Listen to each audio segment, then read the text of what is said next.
Box office దగ్గర Kamal Haasan శంకర్ల combination లో వచ్చిన లేటెస్ట్ మూవీ భారతీయుడు 2 సినిమా వరల్డ్ వైడ్ గా గ్రాండ్ రిలీజ్ ను సొంతం చేసుకున్న మిక్స్డ్ రెస్పాన్స్ వలన వీకెండ్ లో పెద్దగా మ్యాజిక్ ను చూపించలేకపోయింది. ఇక వర్కింగ్ డేస్ కు వచ్చేసరికి బాక్సాఫీస్ దగ్గర ఏమాత్రం ఇంపాక్ట్ ను చూపించలేకపోతున్న ఈ సినిమాకు 6వ రోజు మొహర్రం తొలి ఏకాదశి పార్షిక హాలిడే అడ్వాంటేజ్ లభించినా కూడా ఏమాత్రం ఇంపాక్ట్ ను బాక్సాఫీస్ దగ్గర చూపించలేకపోయింది. తెలుగు రాష్ట్రాలలో అలాగే తమిళ్లో కొంచెం గ్రోత్ ను చూపించినా కానీ ఓవరాల్ గా కలెక్షన్లు అనుకున్న రేంజ్ ను అందుకోలేకపోయాయి.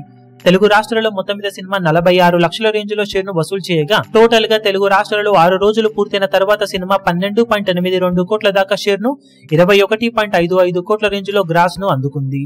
తెలుగులో 25 కోట్ల టార్గెట్ ను అందుకోవడానికి సినిమా మరో 12.18 కోట్ల షేర్ దూరంలో ఉంది. ఇక 6వ రోజు వరల్డ్ వైడ్ గా సినిమా కేవలం 4.5 కోట్లకు పైగా గ్రాస్ ను 2.2 కోట్ల రేంజ్ లోనే షేర్ ను సొంతం చేసుకుని తీవ్రంగా నిరాశపరిచింది. ఓవర్సీస్ లో ఏమైనా హోల్డ్ ను చూపెడుతుందేమోనని అనుకున్నప్పటికీ ఓవర్సీస్ కలెక్షన్లు కూడా అనుకున్న రేంజ్ లో పర్ఫామ్ చేయడం లేదు. దాంతో టోటల్ గా 6 రోజులు పూర్తయిన తర్వాత సినిమా వరల్డ్ వైడ్ గా సాధించిన కలెక్షన్లను గమనిస్తే తమిళనాడులో 42.10 కోట్లు, తెలుగు రాష్ట్రాల్లో 21.55 కోట్లు, కర్ణాటకలో 8.30 కోట్లు, కేరళలో 5.05 కోట్లు, హిందీ అలాగే రెస్ట్ ఆఫ్ ఇండియాలో 6.60 కోట్లు, ఓవర్సీస్ లో 42.65 కోట్ల దాకా గ్రాస్ ను వసూలు చేసిన ఈ సినిమా వరల్డ్ వైడ్ గా 126.25 కోట్ల దాకా గ్రాస్ ను 61.45 కోట్ల రేంజ్ లో షేర్ ను సొంతం చేసుకుంది.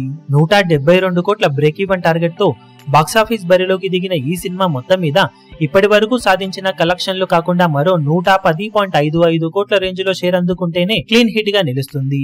ఆ మార్కును అందుకోవాలి అంటే ఏదైనా అద్భుతం జరగాలి, కానీ అది జరగడానికి అవకాశమే కనిపించడం లేదు ఇప్పుడు.